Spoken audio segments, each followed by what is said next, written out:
to be tempted by the devil. He fasted for 40 days and 40 nights, and afterward he was hungry. The tempter approached and said to him, "If you are the Son of God, command that these stones become loaves of bread." He said in reply, "It is written, one does not live on bread alone, but on every word that comes forth from the mouth of God." Then the devil took him to the high city and made him stand on the parapet of the temple and said to him, "If you are the Son of God, throw yourself down. For it is written, he will command his angels concerning you, and with their hands he will support you, lest you dash your foot against a stone." Jesus answered him, "Again it is written, you shall not put the Lord your God to the test." Then the devil took him up to a very high mountain and showed him all the kingdoms of the world and their magnificence. And he said to them, "All these I shall give to you, if you will prostrate yourself and worship me." At this Jesus said to him, "Get away, Satan. It is written, the Lord your God shall you worship, and him alone shall you serve." Then the devil left him, and behold, angels came and ministered to him. The Gospel of the Lord. Praise to you, Lord Jesus Christ.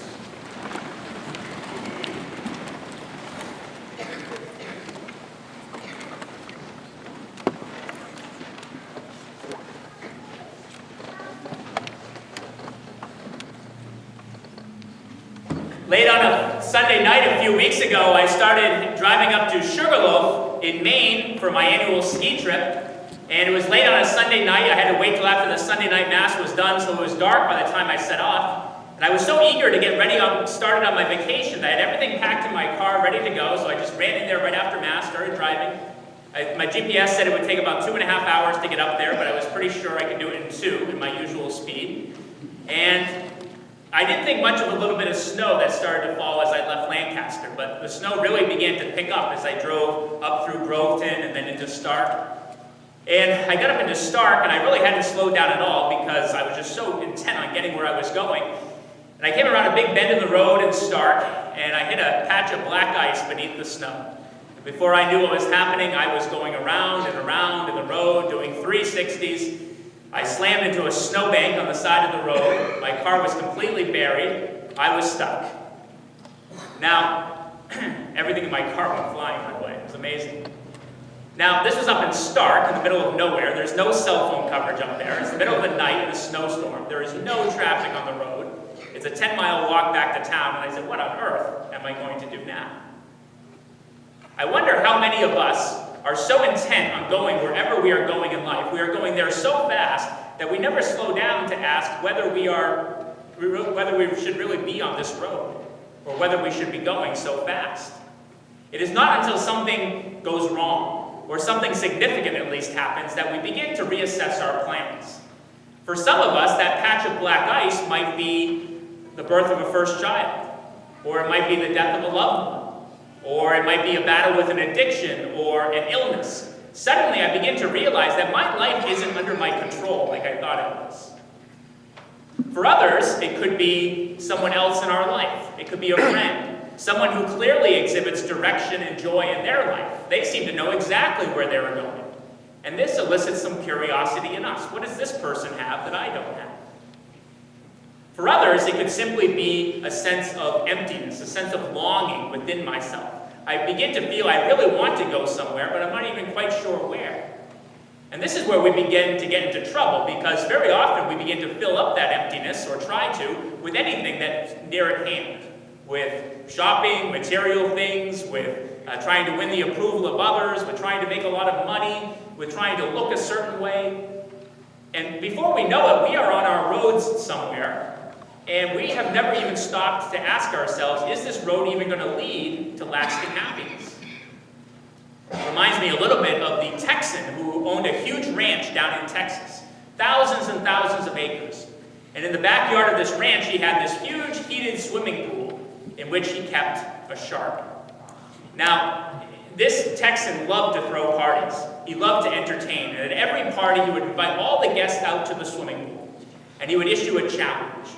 If anyone will swim the length of this swimming pool, I will give them one of three things. I'll either give them $10 million, I'll make them governor of Texas, I'll talk to my friends about it, or I'll give them the hand of my lovely daughter in marriage. But don't forget, there's a shark. Well, before he finished talking, all of a sudden he heard this big splash. And there was one of his guests, smartly dressed in evening attire, swimming the length of the pool as fast as he could with the shark chasing him. He swam so fast to the other side he got out before you could blink, just as the shark came thudding into the wall right behind him. "Congratulations," said the Texan. "You are the first person to ever even attempt that. What would you like, the $10 million? "No, thank you," said the man as he put a towel around him to dry off. "Oh, well, perhaps you'd like to be governor of Texas." Again, the man said, "No, thank you." "Oh, well, I see. You would like the hand of my lovely daughter in marriage." But again, the man said no. "Doggone it, son," said the Texan. "What is it that you want?" The man replied, "I want to know who pushed me in."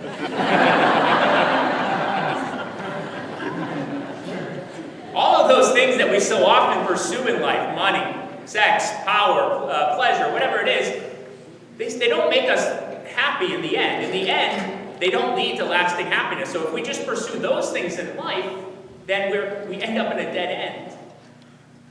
The great comedian Jim Carrey, at the height of his movie star career, once said, "I wish that everyone would become rich and famous and do everything they've ever dreamed of so that they can see that that's not the answer." Isn't that what Jesus teaches us in the desert today when he goes out there for 40 days? The devil, who I don't think is from Texas, tempts Jesus with all those same things. Material goods and pleasure, Jesus could have had it all. You can even turn stones into bread, Jesus. Wealth and power, all the kingdoms of the world could be yours, Jesus, if you just fall down and worship me. And then perhaps the most sinister temptation of all, the temptation to control and pride. Throw yourself down, Jesus. You control the direction of your life. You control your life. That last temptation should sound pretty familiar because it's the same temptation with which the devil tempted Adam and Eve, for them to reach out and grab the forbidden fruit, to grab control of their life for themselves away from God. It's the same thing that tempts us every day. It's the temptation to begin to see my life and its needs at the center of things. What we need is a revolution in the way that we look at life. A revolution is a complete turnaround. I experienced 2 or 3 revolutions in the Black Ice Seven Star. We need a completely different way of looking at life. Something like the Copernican revolution in astronomy. You know, everyone used to think that the Earth, that the sun went around the Earth, because you look up in the sky, it looks that way. But there's other things that don't make sense when you think that, other movements of the planets. Something's wrong. And then finally, one great astronomer, Copernicus, he was a Catholic priest, by the way, he looked up in the same sky that everyone else had been looking at for millions of years, and he said, "You know what? I don't think the sun's going around us. I think we're going around the sun." And then suddenly everything made sense. That's the type of revolution we need in our own lives. To begin to realize that no, life doesn't revolve around me. I know it seems that way sometimes, but really, life is not about gaining more and more stuff and experiences for myself. Rather, my life is centered around someone else. And when I give control of my life over to him, everything begins to make sense. Suddenly I realize that when I hand the car keys, when I hand control of my life over to him, everything is right. As Catholic Christians, we of course believe that we have found that person to center our lives around. And that person is Jesus Christ. Pope John Paul II once said, "The answers to our questions are not found in a program or in a way of thinking, but in a person, the person Jesus Christ." Or as Pope Francis said more recently, our life must be centered on what is essential, on Jesus Christ. Everything else is secondary. Why should we make Jesus the center of our life? Why Jesus? I mean, some people don't even think Jesus even existed. Some people think that Jesus is kind of like mythological, maybe something like Hercules or Robin Hood, some possibly fictional character from the past. And even though that's clearly wrong, the existence of Jesus of Nazareth, a real carpenter and prophet who lived 2,000 years ago in Israel and who was crucified by the Romans, is undisputed by all historians. In fact, Jesus is the most attested figure from ancient history. There's hundreds and hundreds of historical documents, both Christian and not, that prove his existence. So at least, who knows what people read on the internet these days, but at least we can establish that he existed. But it still doesn't answer the question. Of all the people in history, why Jesus? Why should we center our lives around him? I mean, I guess it makes a certain amount of sense. In our culture, we tend to respect Jesus. We tend to think of Jesus as a really good man from history, a really good teacher about God and love and forgiveness, a really good example to set before our children. And of course, Jesus is all those things, but if that's all that Jesus is, then I wouldn't go so far as to say that we should center our lives around him. I mean, there's been lots of good people and good teachers in history, people like Socrates or the Buddha or Helen Keller or Einstein, all these great people, but we don't say we should center our lives around them. With Jesus, there's something more. Perhaps the first thing that kind of gives us a clue about that is just the sheer impact that Jesus has had on our world. From the way that we count our years from the date of his birth, to the media fascination with Jesus that exists for no other historical figure, the movies and TV shows and books that come out about him every single year, to maybe sort of a backhanded compliment that our culture pays to Jesus, is the use we make of his name. There's a story about a mother who brought her 5-year-old son into church for the very first time. And the little boy looked up at the crucifix and he said, "Who's that, Mom?" And the mother said, "Jesus Christ." And the little boy said, "Shh, Mommy, you can't say that in here." Meaning, he first knew that as a swear word and only now was beginning to realize Jesus is a real person. Consistently and overwhelmingly, Jesus is voted the most influential person in history. His followers count in the billions. His teachings shape our system of laws and our education and our government and our art. So just the sheer impact Jesus has had in our world certainly tells us there's someone here worth paying attention to. But then perhaps we go a little bit deeper. We see the way that Jesus is presented in the Gospels. And there we begin to see that Jesus isn't depicted just as a good man or a good teacher or a good example. There, Jesus is depicted as much, much more. Jesus in the Gospels demonstrates a power over nature when he calms the storm on the Sea of Galilee, when he feeds a huge multitude with just a few loaves of bread. Jesus demonstrates a power over sin when he heals the crippled man to prove that he can forgive his sins.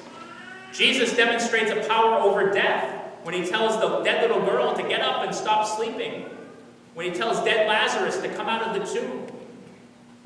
And in the Gospels, Jesus makes certain claims about himself that we need to take seriously. Jesus claims to be the bread of life who will feed all of our hungers. He claims to be the way that leads to God. No one comes to the Father except through me. And above all, he claims to be one with the Father. He claims to be divine. He claims to be God. C.S. Lewis, in his book Mere Christianity, says that when Jesus makes that claim, he claims to be God, he puts us in the position of having to respond to him. Because either Jesus is not God, in which case he's not good at all, he's a liar, he's trying to deceive us, or maybe he's just kind of crazy, he's a lunatic because he thought he was God, he was a little bit delusional. Or Jesus really is God, in which case we need to worship him, we need to center our lives around him.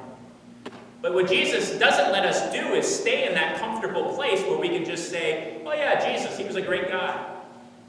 That's the only place where Jesus doesn't make any sense. Jesus is either God, and we need to worship and center our lives around him, or he is someone that we need to run away from and hope that he gets crucified.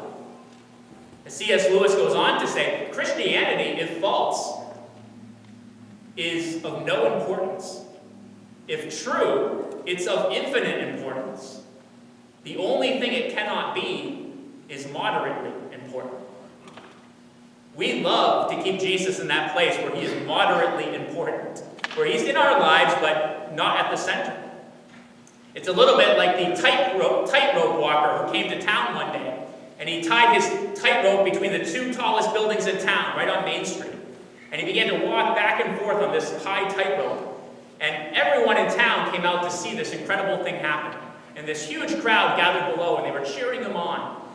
And he said, now I'm going to put a blindfold on, and I'm going to walk with a blindfold. And he did that, and it was amazing. The crowd went wild. And then he said, now I'm going to take a wheelbarrow, and I'm going to push the wheelbarrow back and forth on this tightrope. And everyone just went crazy. This guy is amazing. Wow, keep going. And then he said, now I'm going to put a person in this wheelbarrow and push them back and forth. And the crowd went crazy. Wow. And then he said, and actually, I'm going to be putting one of you in the wheelbarrow. And then the whole crowd disappeared. We love to keep Jesus in that safe place. We love to keep him at a safe distance.